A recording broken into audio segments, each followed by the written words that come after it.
வணக்கம் நண்பர்களே, கரும்பு முருங்கை பற்றிய முழு தகவல் இந்த வீடியோ பதிவில் பார்க்கலாம். நம்மளோட சேனலை சப்ஸ்கிரைப் பண்ணி வச்சுக்கிங்க. கரும்பு முருங்கையில் ஒரு வருடத்திற்கு 2 லட்சம் எப்படி லாபம் எடுக்கிறது, அதற்கு மேலும் ஊடுபயிர் மூலமாக எப்படி லாபம் எடுக்கலாம் அப்படிங்கிறது தான் இந்த வீடியோ பதிவில் பார்க்க போகிறோம். வாங்க நண்பர்களே, கரும்பு முருங்கை எந்த மாதம் நடவு பண்ணலாம்? ஜூன்லேருந்து ஜூலை, செப்டம்பர்லேருந்து அக்டோபர். அதுக்கப்புறம் பார்த்தீங்கன்னா சொட்டு நீர் இருந்துச்சுன்னா நீங்கள் வருடம் முழுவதும் நடவு பண்ணிக்கலாம். சரிங்களா? வெயில் காலத்தில் நடவு பண்ணுறது ரொம்பவும் தவறு. அதுக்கப்புறம் பார்த்தீங்கன்னா அதிகமாக மழை பெய்யும் போது நடவு பண்ணவும் கூடாதுங்க. சரிங்களா? இது தவிர மற்ற நாளில் நடவு பண்ணலாம். சரிங்களா? இதுக்கு நிலம் எப்படி இருக்கணும், எந்த மாதிரி நிலத்தில் நடவு பண்ணலாம்னு பார்த்தீங்கன்னா நல்ல வடிகால் வசதியாக இருக்கணும். அதுக்கப்புறம் பார்த்தீங்கன்னா நீர் தேங்கவே கூடாது. அதுக்கப்புறம் பார்த்தீங்கன்னா செம்மண் பூமி, அதுக்கப்புறம் சரளை மண் பூமி, மணல் கலந்த செம்மண் பூமி, இந்த மாதிரி இருக்கிறது நடவு பண்ணலாங்க. சரிங்களா?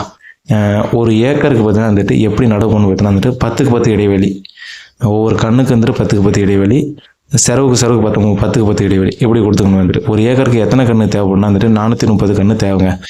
எவ்வளோக்கு எவ்வளோ ஒரு கண்ணுக்கு பார்த்தீங்கன்னா எத்தனைக்கு எத்தனை குழி எடுக்கணும் பார்த்தீங்கன்னா 2க்கு 2 அகலம் நீளம் 2க்கு 2, ஆழம் 2 அடி இப்படி எடுத்துட்டு என்னென்ன தொழு உரம் கொடுக்கணும்னா பார்த்தீங்கன்னா என்னென்ன உரம் கொடுக்கணும்னா தொழு உரம் ஒரு 15 கிலோ, அதெல்லாம் ஒரு 10 கிலோ வச்சுருந்துட்டு மக்கிய தொழு உரம் கொடுக்கணுங்க. அதுக்கப்புறம் பார்த்தீங்கன்னா மண்புழு உரம் ஒரு 2 கிலோ, வேப்ப முன்னாக்கு ஒரு 500 கிராம், மரச்சாம்பல் இருந்துச்சுன்னா ஒரு 500 கிராம், மரச்சாம்பல் இல்லைனா விட்டுருங்க. வேப்ப முன்னாக்கு மண்புழு உரம் தொழு உரம் இது 3மே போதுங்க. சரிங்களா? இதெல்லாம் கொடுத்துட்டு இதை ஃபுல்லாக உள்ளே போட்டுட்டு அதுக்கப்புறம் பார்த்தீங்கன்னா கண்ணை நடவு பண்ணிக்க. முக்கியமாக சாயந்தரம் டைமில் நடவு பண்ணுறது தான் ரொம்ப பெஸ்ட்டு. பகல் டைமில் நடவு பண்ணக்கூடாது.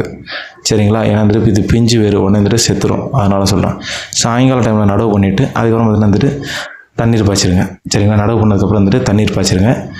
இதுக்கு பார்த்தீங்கன்னா எந்த முறையில் தண்ணீர் பாய்ச்சணும்னு பார்த்தீங்கன்னா முதல் மாதம் பார்த்தீங்கன்னா 2லேருந்து 3 நாளைக்கு ஒரு முறை தண்ணீர் பாய்ச்சணும்.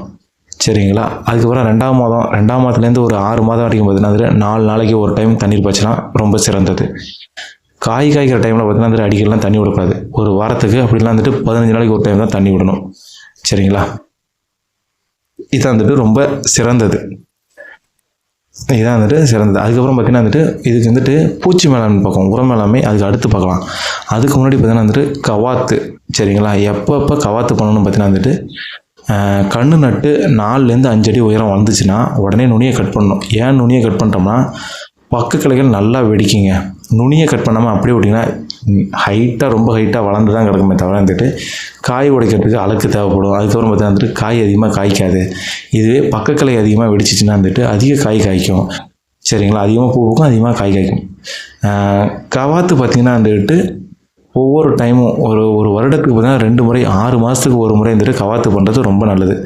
கவாத்துனா பார்த்தீங்கன்னா இப்போ செடி ஃபுல்லாக நல்லா ரொம்ப பெருசாக வளர்ந்துருக்கும். அதை பார்த்தீங்கன்னா ஒரு எப்படி சொல்லணும்னா ஒரு செடி ஒரு கிளை இருக்குன்னா ஒரு 5 அடிக்கு மட்டும் விட்டுக்கிட்டு மீதி கிளை கட் பண்ணி விடுறது, அந்த மாதிரிங்க. இது எதுக்கு கவாத்து பண்ணுறாங்கன்னா நீங்கள் இந்த மாதிரி கவாத்து பண்ணி விட்டதுக்கப்புறம் பார்த்தீங்கன்னா கிளைகள் அதிகமாக வெடிக்கும், அதிக கிளை வரும். அதுக்கப்புறம் பார்த்தீங்கன்னா அதிக பூக்கும், காய் காய்க்கிற திறமையும் அதிகமாக இருக்கும், காய் காய்க்கிற திறனும் அதிகமாக இருக்குங்க. சரிங்களா? இப்போ பூச்சி மேலாண்மை பார்த்துக்கலாம். ஃபஸ்ட்டு பூச்சி தான் பார்க்கறது ரொம்ப நல்லது. ஏன்னா இதுக்கு ஒரு 5 பூச்சி வருங்க. இலைய தின்னுடும். அதுக்கப்புறம் பார்த்தீங்கன்னா இலை மஞ்சளாக இருக்கும். இந்த துளிர் வருதுங்கள, தளிர் வருங்கள, அந்த இதில் பார்த்தீங்கன்னா சாறு உறிஞ்சி பூச்சி இருக்கும். அப்புறம் மாவு பூச்சி இருக்கும், காய்த்தொலை இருக்கும், வெள்ளை இருக்கும், இந்த மாதிரிலாம் இருக்கும். இதுக்கு ஃபஸ்ட்டு என்னென்ன மருந்து அடிக்கலாம்? இயற்கை முறையில் பார்த்தீங்கன்னா இலை பூச்சி, இலை ஒன்றும் புழு வரும். இதுக்கு பார்த்தீங்கன்னா வேப்பெண்ணெய் அடிக்கிறது பார்த்தீங்கன்னா ரொம்ப best. 5 milli 3 milli first 3 milli plus பார்த்தீங்கன்னா ஒரு ஷாம்பு யூஸ் பண்ணிக்கலாங்க, 10 லிட்டர் டேங்க்கு. அடுத்து வெள்ளை வந்துச்சுன்னா மஞ்சள் ஓட்டு பொறி வைக்கிறது ரொம்பவும் நல்லதுங்க. மஞ்சள் ஓட்டு பொறி வச்சுன்னா ஆண் பூச்சி ஃபுல்லாக கவர்ந்து இழுத்துரும். அதுக்கப்புறம் பார்த்தீங்கன்னா இந்த ஆண் பூச்சை கவர்ந்து இழுக்கிறதுக்குன்னு அதுக்குன்னு ஒரு ஓட்டு பொறி இருக்குது, அதை யூஸ் பண்ணிக்க ரொம்ப நல்லது. ப்ளஸ் மஞ்சள் ஓட்டு பொறி. சரிங்களா? அப்புறம் இதாலேயும் சரியாகலாம் வேப்பெண்ணெய் அடிச்சிருங்க வெள்ளை வந்துச்சுன்னா. அதுக்கப்புறம் அஸ்வினி பூச்சி இது வந்துச்சுனாலும் கம்பல்சரி வேப்பெண்ணெய் அடிக்கிறது ரொம்ப பெஸ்ட்டுங்க. அதுக்கப்புறம் மாவு பூச்சி இதுக்கு எப்படி அறிகுறி பார்த்தீங்கன்னா வெள்ளை பஞ்சு போல் இருக்கும். அந்த வெள்ளை பஞ்சு அப்படியே ஒரு மாதிரி புழு வச்ச மாதிரியே இருக்குங்க. இது பாதிச்சுன்னா அந்த கிளையை வெட்டிடுறது ரொம்ப நல்லது. அந்த கிளையை பார்த்தீங்கன்னா அந்த பூச்சி இருக்கிற வரைக்கும் வெட்டிட்டு எடுத்துடணும். காய்த்தொலைப்பானை வந்துச்சுன்னா காயை ஃபுல்லாக ஃபஸ்ட்டு எடுத்து கொல்லை பக்கத்தில் கூட போடலாம், தூரமாக கொண்டு போட்டுடணும். அதுக்கப்புறம் பார்த்தீங்கன்னா மருந்து அடிக்கணும். சரிங்களா? நோய் மேலாண்மை பார்த்தீங்கன்னா இலைப்புள்ளி நோய் வந்துச்சுன்னா பாதித்த இலைகளை ஃபஸ்ட்டு அகற்றணுங்க. வேரழுகல் நோய் வந்துச்சுன்னா வந்துட்டு வேரழுகல் நோய் இருக்கிற மாதிரி தெரிஞ்சுன்னா தண்ணீர் தேங்காமல் இருக்கிறது பார்த்துக்கிறது ரொம்ப நல்லது. சாம்பல் நோய் வரும். அது எதுக்குனால வரும்னு பார்த்தீங்கன்னா வந்துட்டு காற்றோட்டம் இருக்காமல் இருந்துச்சுன்னா வருங்க. அந்த டைமில் பார்த்தீங்கன்னா வந்துட்டு கவாத்து பண்ணிடணும். சரிங்களா? இந்த இது பார்த்தீங்கன்னா வந்துட்டு எத்தனை மாதத்துக்கு அப்புறம் வந்துட்டு அறுவடை ஆகும்னா வந்துட்டு 8 மாதம். அது வந்துட்டு ஒரு 6 மாதத்துலேருந்து காய் காய்க்க ஆரம்பிச்சிடும். சரிங்களா? 6 மாதத்துக்கு அப்புறமே வந்துட்டு காய் காய்க்க ஆரம்பிச்சிடும் வந்துட்டு. அதுக்கப்புறம் பார்த்தீங்கன்னா வந்துட்டு எத்தனை நாளைக்கு ஒரு டைம் காய் அறுக்கணும்னா 15 நாளைக்கு ஒரு டைம் வந்துட்டு காய் அறுக்கிறது ரொம்ப பெஸ்ட்டுங்க.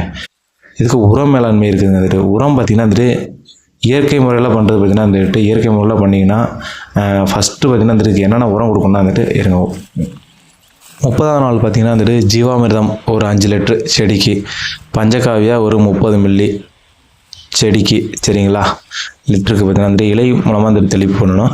அதுக்கப்புறம் பார்த்திங்கன்னா வந்துட்டு 60ஆவது நாள் பார்த்திங்கன்னா வந்துட்டு மண்புழு உரம் ஒரு 2 கிலோ, மர சாம்பல் ஒரு 500 கிராம். 90ஆவது நாள் பார்த்திங்கன்னா வந்துட்டு ஜீவாமிர்தம் ஒரு 5 லிட்ரு செடிக்கு. அதுக்கப்புறம் வந்துட்டு பஞ்சகாவியா வந்துட்டு தெளிப்பு. சரிங்களா? அதுக்கப்புறம் 120ஆவது நாள் பார்த்திங்கன்னா வந்துட்டு கடல் பாசி சாறு இது இருக்காது. அதனால் பார்த்திங்கன்னா இந்த மீன் அமிலம் இருக்குங்கள்ல, அது வந்துட்டு 3 மில்லி 1 லிட்டருக்கு அப்படிங்கிற மாதிரி வந்துட்டு கலந்து அடிக்கணும். அதுக்கப்புறம் பார்த்திங்கன்னா வந்துட்டு 180ஆவது நாள் பார்த்திங்கன்னா தொழு உரம் ஒரு 5 கிலோ கொடுக்கணும். வேப்ப முன்னாக்கு ஒரு 500 கிராம் கொடுக்கணும். ஒரு வருஷத்தோட முடிவில் பார்த்திங்கன்னா வந்துட்டு தொழு உரம் வந்துட்டு ஒரு 20 கிலோ ஒரு செடிக்கு, அப்புறம் மண்புழு உரம் பார்த்திங்கன்னா வந்துட்டு 3 கிலோ ஒரு செடிக்கு அப்படின்னு வந்துட்டு கொடுக்குறது ரொம்பவும் பெஸ்ட்டுங்க வந்துட்டு. இதுதான் வந்துட்டு இயற்கை முறையில். அதுவே வந்துட்டு நீங்கள் செயற்கை முறையில் வேணும்னா வந்துட்டு அது வந்துட்டு அது ஈஸிங்க வந்துட்டு. ஏன்னா செயற்கை முறையில் வந்துட்டு கொடுக்குறது வந்துட்டு ரொம்ப ஈஸி. ஆனால் என்ன ஒரு பிரச்சனை வந்துட்டு செலவு தான் வந்துட்டு அதிகமாகும். இருந்தாலும் வந்துட்டு ஒரு சில இதை மட்டும் வந்துட்டு கொடுத்துக்கலாம் வந்துட்டு. ஃபஸ்ட்டு மாதம் பார்த்திங்கன்னா வந்துட்டு இப்போ நடவு பண்ண மாதம் பார்த்திங்கன்னா வந்துட்டு வேர் வளர்ச்சி தாங்க வந்துட்டு. நடவு பண்ணதுக்கு அடுத்த மாதம் வரைக்கும் வந்துட்டு வேர் வளர்ச்சி தான் அதிகமாக இருக்கும். அந்த டைமில் பார்த்திங்கன்னா வந்துட்டு கலப்பு உரம் NPK சொல்லுவாங்க, அதை கொடுக்கணுங்க வந்துட்டு. கலப்பு உரம் கொடுத்திங்கன்னா வந்துட்டு வேர் வளர்ச்சி அதிகமாக இருக்கும். சரிங்களா? அடுத்து கிளை வளர்ச்சி பக்கத்தில் நல்லா வெடிக்கணும் அப்படிங்கிற டைமில் பார்த்திங்கன்னா வந்துட்டு கலப்பு உரம் யூரியா கொடுத்துக்கிறது. யூரியா ப்ளஸ் பார்த்திங்கன்னா வந்துட்டு கலப்புரம் கொடுத்துங்க வந்துட்டு. வேகமான வளர்ச்சி அப்போ பார்த்திங்கன்னா வந்துட்டு பாட்டம் பாஸ் கொடுப்பாங்க. அதான் இந்த கிளை வளர்ச்சிக்கும் வேகமான வளர்ச்சிக்கும் பார்த்திங்கன்னா வந்துட்டு பாட்டம் பாஸ் கொடுக்குறது வந்துட்டு ரொம்ப நல்லது. சரிங்களா? அதுக்கப்புறம் பார்த்திங்கன்னா வந்துட்டு பூ வர ஆரம்பிச்சுன்னா வந்துட்டு பூ பூக்க ஆரம்பிக்கும் பார்த்திங்கன்னா வந்துட்டு பொட்டாஸ் கொடுக்குறது வந்துட்டு பார்த்திங்கன்னா வந்துட்டு பூ பூக்கிறது அதிகமாகும், காய் காய்க்கு திறன் வந்துட்டு அதிகமாகுங்க வந்துட்டு. சரிங்களா? இதான் வந்துட்டு அடியோரமாக கொடுக்க வேண்டியது. அப்படிலாம் வந்துட்டு கோழி எருவு கொஞ்சம் கொடுத்தீங்கன்னா வந்துட்டு ஹீட் அதிகமாகும். பார்த்தீங்கன்னா கோழி எருவு கொஞ்சம் செடி கொடுக்கும்போது காய்க்கு திறன் வந்துட்டு அதிகமாக இருக்குங்க வந்துட்டு. சரிங்களா? இந்த மாதிரி நடவு பண்ணி இந்த மாதிரி உரம் மேலாண்மை பார்த்தாலே போதுங்க வந்துட்டு. ஒரு வருடத்துக்கு பார்த்தீங்கன்னா வந்துட்டு ஒரு செடிக்கு வந்துட்டு ஒரு 30 கிலோ ஒரு 50 கிலோன்னு வச்சுன்னா வந்துட்டு அதிகங்க. 30 கிலோன்னு வச்சாலுமே வந்துட்டு ஒரு 14000 கிலோ வரும். 14000 கிலோ பார்த்திங்கன்னா வந்துட்டு 20 ரூபான்னு வச்சாலுமே வந்துட்டு, ஏன்னா நான் சொல்கிறதெல்லாம் பார்த்திங்கன்னா வந்துட்டு கம்மி தான். சீசன் டைமில் பார்த்திங்கன்னா வந்துட்டு 20 ரூபா போகும். சீசன் இல்லாத டைமில் தான் வந்துட்டு ரேட் அதிகமாக போகும். 1 கிலோ 150 ரூபா கூட விற்கிங்க வந்துட்டு. அந்த மாதிரி வந்துட்டு போகிற டைமில் வந்துட்டு சொல்ல முடியாது, ரொம்ப அதிகமாகவும் போகும். ஏன்னா வந்துட்டு கரும்பு முருங்கை பொறுத்தவரைக்குமே வந்துட்டு சீசன் இல்லாத டைமில் வந்துட்டு காய் காய்க்கும். அதுக்காக தான் கரும்பு முருங்கை நடவு பண்ண சொல்கிறது. சீசன் டைமில் பார்த்தீங்கன்னா செடி முருங்கை தான் ஃபுல்லாக காய் காய்க்கும். மர முருங்கை வருடம் ஃபுல்லாக காய் காய்க்கும், ஆனால் அது குறைவாக தான் இருக்கும். ஆனால் வந்துட்டு கரும்பு முருங்கை பார்த்திங்கன்னா வந்துட்டு வருடம் ஃபுல்லாகவும் காய் காய்க்கும், ஆனால் பார்த்திங்கன்னா வந்துட்டு அதிகமாகவும் ஈல்டு இருக்கும். சரிங்களா? அதனால் வந்துட்டு இந்த முருங்கை முடிஞ்சளவு வந்துட்டு நடவு பண்ணிங்க, ரொம்ப நல்லது. சரிங்களா? முக்கியமாக வந்துட்டு இந்த முருங்கைக்கு சொட்டு நீர் போடுறது மிகவும் சிறந்துங்க. இந்த முருங்கையை போட்டுட்டு இந்த முருங்கையை தான் வந்துட்டு ஃபுல்லாக நான் ஒரு 20 வருஷத்துக்கு இதே தான் வச்சுருக்கீங்க அப்படின்னு நினச்சிங்கன்னா இது கூட ஊடுபயிரா தேக்கு மரம் போடுறது ரொம்பவும் நல்லதுங்க வந்துட்டு. தேக்கு மரம் போட்டிங்கன்னா வந்துட்டு இது 20 வருஷம் இதுவும் வச்சுருப்பீங்க, தேக்கு மரம் வச்சுருப்பீங்க. தேக்கு மரம் பார்த்தீங்கன்னா அதுவும் ஒரு பல்கான இதுக்கு பார்த்தீங்கன்னா வந்துட்டு அது வந்துட்டு சேல் ஆகிடும். இது வந்துட்டு ஒரு பல்கான இதுக்கு வருஷம் சேல் ஆகிட்டே வருங்க. சரிங்களா? நன்றி வணக்கம் நண்பர்களே. அடுத்த வீடியோ பார்க்கலாம். நன்றி வணக்கம்.